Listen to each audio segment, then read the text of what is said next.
अस्सलाम वालेकुम स्टूडेंट्स, मैं हूं अवैस शहज़ाद और आप देख रहे हैं हमारा यूट्यूब चैनल एजुकेशनल वैली। आज इस वीडियो में हम बात करने वाले हैं आपके स्मार्ट सिलेबस के हवाले से इम्पोर्टेंट लॉन्ग जो आपके फ़िज़िक्स के जो है सिलेबस में शामिल है उसके बारे में। एक बात स्टूडेंट्स याद रखिएगा कि मैं हमेशा ये बात आपको करता भी आया हूँ और अब भी कर रहा हूँ कि आपने लाजमी हेडिंग्स बनानी है। स्टूडेंट्स, आप लोग हेडिंग्स ही नहीं बनाते हैं, पेपर का बेड़ा गर्क लगता है। पेपर प्रेजेंटेशन पे बहुत तवज्जो देना है। जब पेपर लिख रहे हों, पेपर की खूबसूरती पे आपने तवज्जो देनी है, क्योंकि खूबसूरत चीज़ हर एक को पसंद है। और दूसरी बात यह है कि मैं आपको बताता भी चलूँगा कि आपने इस पेपर को, क्वेश्चन को अटैम्प्ट किस तरीके से करना है। तो जो इक्वेशन ऑफ मोशन है स्टूडेंट, कोई भी इक्वेशन ऑफ मोशन आपके पेपर में आ सकती है। तो एक बात याद रखिएगा, आपने इसकी डायग्राम जो साइड पे बनी हुई है उसको लेबल भी करना है और उस डायग्राम को आपने बनाना भी है।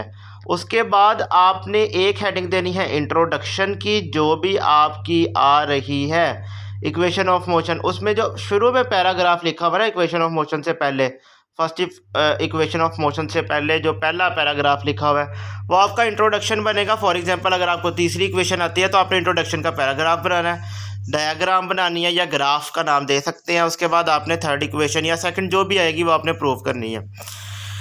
इसके बाद वेलोसिटी टाइम ग्राफ, जिसमें object moving with variable speed, आपका ये भी क्वेश्चन जो है पेपर में आ सकता है।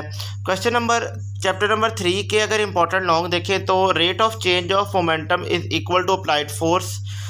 स्टूडेंट्स को पता ही नहीं लगता कि ये कौन सा क्वेश्चन है, तो मैं आपको बताता चलूँ कि ये फोर्स एंड मोमेंटम वाला क्वेश्चन है, काफ़ी इंपॉर्टेंट है। इसके बाद centripetal force, second law of motion, conservation of momentum और मास और वेट। अब चलते हैं लिखना कैसे है।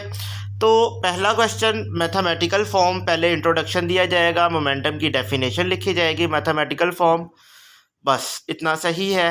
Right a note on centripetal force में सबसे पहले आप इंट्रोडक्शन डेफिनेशन लिखेंगे या स्टेटमेंट लिखेंगे। इसके बाद आप जो है एक्सप्लेनेशन लिखेंगे या एग्जाम्पल, एक्सप्लेनेशन नहीं एग्जाम्पल की हेडिंग देंगे। इसके बाद आप थोड़ा सा आगे चलेंगे तो क्वेश्चन के अंदर आपने लिखना स्टूडेंट्स ये है कि आपने लिखना है इसकी मैथमेटिकल फॉर्म और इसका यूनिट, बस इतना सा काम। Law of conservation of momentum में आपकी काफ़ी लंबा सवाल है। सबसे पहले डेफिनेशन आएगी, फिर मैथमेटिकल फॉर्म आएगी और फिर इसके बाद एक एग्जांपल आप लिखेंगे।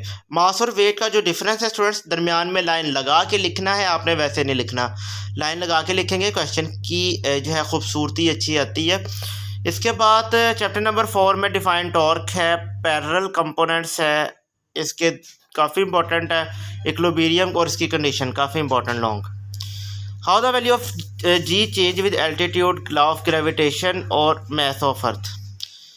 चैप्टर नंबर 6 की बात करें तो काइनेटिक और पोटेंशियल एनर्जी। स्टूडेंट काफ़ी इस चैप्टर में से इस साल चांस है कि न्यूमेरिकल आना चाहिए, क्योंकि लॉन्ग सिर्फ 2 हैं, लेकिन फिर भी आपने तैयार लाजमी करने हैं।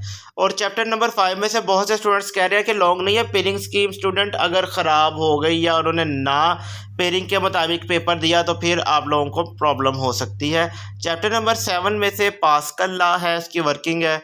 Prove that pressure in liquid increase with depth, young modulus है, हुक्स लॉ है। इसके बाद थर्मल एक्सपेंशन, वेपोरेशन और इसके फैक्टर स्टूडेंट केमिस्ट्री में भी है, फिजिक्स में भी बहुत इंपॉर्टेंट है, बहुत इंपॉर्टेंट है। इसके बाद volume thermal expansion. Chapter number 9 के थर्मल कंडक्टिविटी और विच फैक्टर इट डिपेंड्स और एक्सप्लेन रेडिएशन। तो स्टूडेंट आपके ये कुछ क्वेश्चंस इंपॉर्टेंट मैंने आपको बताए हैं। शॉर्ट की वीडियोस अपलोड कर दी गई हैं, चैप्टर वाइज ही अपलोड की हैं, तो आप इसको अच्छे तरीके से तैयार कर लें। अल्लाह ताला ने चाहा तो इसमें से ही पेपर आएगा। हम आपके लिए दुआगो हैं कि आपका पेपर बहुत अच्छा हो। अल्लाह हाफिज़।